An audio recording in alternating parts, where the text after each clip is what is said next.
ETF index mutual funds నేర్చుకుని stock మార్కెట్లో రాణించాలనుకుంటున్నారా? వెంటనే ఈ నెంబర్కి కాల్ చేయండి. హలో నమస్తే, వెల్కమ్ టు సుమన్ టీవీ. ప్రస్తుతం మనతో పాటు motivational speaker and personality development coach Ram మెట్టు గారు ఉన్నారు. వీరితో ఈరోజు కొన్ని విషయాల గురించి మనం డిస్కస్ చేద్దాం. హలో అండి రామ్ గారు, నమస్తే. నమస్తే అండి. సో రిలేషన్షిప్స్ గురించి మనం మాట్లాడుకుంటూ ఉన్నప్పుడు యాక్చువల్లీ ఆఫ్టర్ మ్యారేజ్ రిలేషన్షిప్స్ కంటే ఇప్పుడు యంగ్స్టర్స్ గురించి మాట్లాడుకోవడం చాలా ఇంపార్టెంట్. ఎందుకంటే they are losing their careers are some అంటే లవ్ అనే ఒక కాన్సెప్ట్తో కెరియర్స్ పాడైపోవడము, they are tending for suicides కానీ దేర్ లైఫ్సే స్పాయిల్ చేసుకోవడం అనేది జరుగుతుంది. సో మనం ఆల్రెడీ లవ్ గురించి మాట్లాడుకున్నాం ఈ టాపిక్ మీద, how the pure love we have to see అనేది. సో మన కాలం అంటే మన ఒక 10 or 25 years బ్యాక్ చూసుకుంటే ఆర్ 50 years బ్యాక్ చూసుకుంటే లవ్ ఎలా ఉండేది బిఫోర్? అంటే అసలు మాట్లాడుకోకుండా చూసుకున్నా కానీ ఒక అటు ఇటుగా కూర్చొని టచ్ చేయకుండా దే యూస్ టు లవ్. అది మ్యారేజెస్కి లీడ్ చేసేది అండ్ రిలేషన్షిప్స్ చాలా లాంగ్ ఉండేవి. అండ్ ఇప్పుడు చూసుకుంటే లవ్ అంటే నువ్వు అది ఒక అంటే దాంట్లో సెక్స్ రిలేషన్షిప్ అనేది ఇంపార్టెంట్గా మారిపోయింది ఇప్పుడున్న జనరేషన్కి. 1 month 2 months ఆర్ లైక్ ఒక 1-2 పరిచయాల్లోనే they'll go for physical intimacy actually. అంటే ఒక మనిషి ఒకరినొకరిని ప్రేమించుకుంటున్నారు అని అంటే ఈజ్ దాట్ ఇంపార్టెంట్ ఆ సెక్స్ లైఫ్ అనేది ఉండాలి అని అంటారా అసలు? అంటే అదంతా అంటే అది చేస్తేనే లవ్ ఉంది అని దాన్ని జడ్జ్ చేయాలా? లేదు అసలు ఒక రిలేషన్షిప్లో సెక్స్ లేనప్పుడు will that sustain for long? ఆ పాత కాలంలో మనం చూసుకున్నట్టు అది లాంగ్ రిలేషన్షిప్ మనకు సస్టైన్ అవుతుందంటారా? సో కరెంట్ టైమ్స్లో చూసుకుంటే కనుక like when it comes to relationships, మీరు ఇందాక అన్నట్టు ప్రీవియస్ టైమ్స్లో అసలు టచ్ కూడా చేసేటోళ్ళు కాదు, and then they use to love each other. కానీ కరెంట్ టైమ్స్లో that's not the case. Like ఇప్పుడు మీరు చూసుకుంటే కనుక రిలేషన్షిప్ అని అంటే టేక్ ఇట్ ఫర్ గ్రాంటెడ్. నేను ఒక పర్సన్ తోటి రిలేషన్లో ఉన్నాను అని అంటే మన చుట్టుపక్కల వాళ్ళు they will take it for granted that అచ్చా, విచ్ మీన్స్ వీళ్ళిద్దరి మధ్యలో సెక్షువల్ రిలేషన్షిప్ కూడా ఉంది, వాళ్ళకి ఆల్రెడీ సెక్స్ అయిపోయింది అని వాళ్ళు అలా they take it for granted. ఎందుకని అలా అని అంటే firstly it is because of the access. అంటే ఇప్పుడు కరెంట్ టైమ్స్లో చూసుకుంటే కొన్ని థింగ్స్ ఏంటంటే నార్మలైజ్ అయిపోయినాయి. లైక్ మన 30-40 years బ్యాక్ మీరు చెప్పినప్పుడు నేను చెయ్యి పట్టుకుంటేనే అది చాలా పెద్ద విషయం అయిపోతుంది. ఇప్పుడు ఏంటంటే చెయ్యి పట్టుకోవాలి అంటే I don't even have to be in a relationship. నేను నా క్లాస్మేటే అవ్వచ్చు, నా కలీగ్ అవ్వచ్చు, ఎవరన్నా కావచ్చు, వాళ్ళకి షేక్ హ్యాండ్ ఇచ్చేటప్పుడు మనం హ్యాండ్ హోల్డ్ చేస్తాము, సర్టన్ టైమ్స్ అప్రిషియేట్ చేసేటప్పుడు మనము ఇట్లా షోల్డర్ మీద చేస్తాము, ఇలా షోల్డర్ మీద చేయటము, హగ్ చేసుకోవడము, చేతులు పట్టుకోవడము, ఇలాంటి అన్నీ కూడా ఏంటంటే నార్మలైజ్ అయిపోయినాయి. అంత నార్మలైజింగ్ అయినప్పుడు ఏంటంటే అక్కడ ఏంటంటే ఈ టచ్ అనేది it is always there, like between 2 people touch అనేది ఆల్రెడీ అయిపోయింది.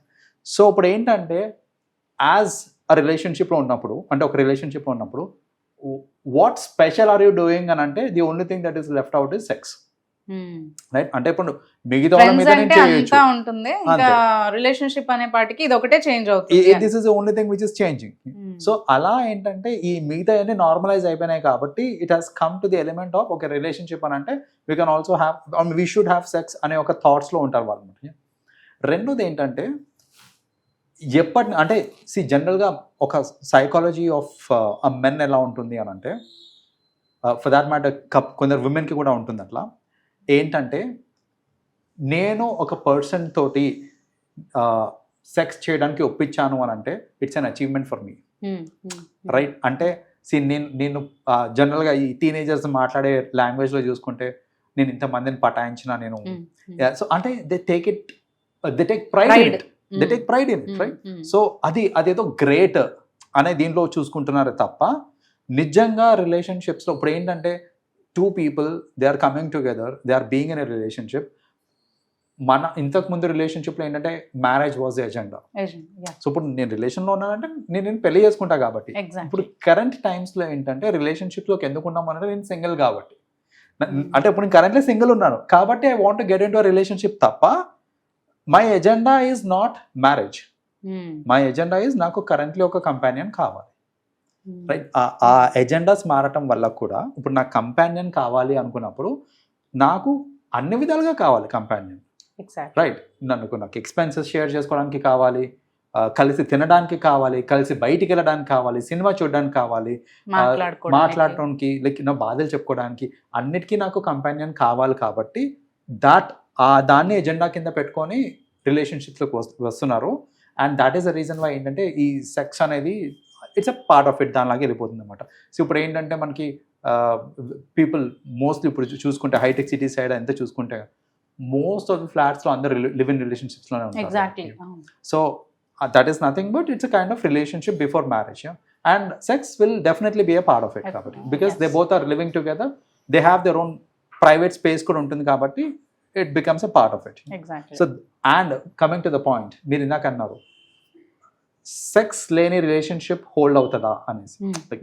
ఎందుకు అంటే ఇప్పుడు మీరు అన్నారు ఇందాక అది లేదు అంటే వాళ్ళు చులకనగా చూస్తారని, లేదంటే గర్ల్స్ కైనా కూడా ఒక ఇన్సెక్యూరిటీ, ఒకవేళ నేను దానికి ఒప్పుకోకపోతే రిలేషన్షిప్ అంటే వదిలేస్తాడేమో తను, అండ్ బాయ్ కూడా ఇక్కడ అదే థింక్ చేస్తాడు ఏంటి అంటే అది లేదంటే తను ఇంకో వాళ్ళని చూసుకుంటుందేమో అని ఆ ఇద్దరికి ఇన్సెక్యూరిటీ బిల్డ్ అవుతుంది కరెంట్ జనరేషన్ లో. సో అది లేనప్పుడు అసలు సస్టైన్ అవుతుందా అనే డౌట్ కూడా వస్తుంది. Absolutely yeah. సో ఒక పాయింట్ ఏంటంటే మీరు చెప్పినట్టు అది లేకపోతే అసలు సస్టైన్ అవ్వకపోవచ్చేమో అనేసి. బట్ సస్టైన్ అవ్వకపోవడానికి అలాంటి రిలేషన్స్ అంటే ఎక్కడైతే ఈ సెక్స్ అనేది లేదు అని అంటే చాలా రేర్గా సస్టైన్ అవుతాయండి. చాలా అంటే చాలా రేర్గా సస్టైన్ అవుతాయి. ఎందుకు అని అంటే కరెంట్ జనరేషన్ ఇప్పుడు చూసుకుంటే అసలు ఎలా ఉన్నారు అని అంటే నాకు ఒక అమ్మాయితో రిలేషన్లో ఉన్నాను నేను, but we are not sexually involved, we have a relationship.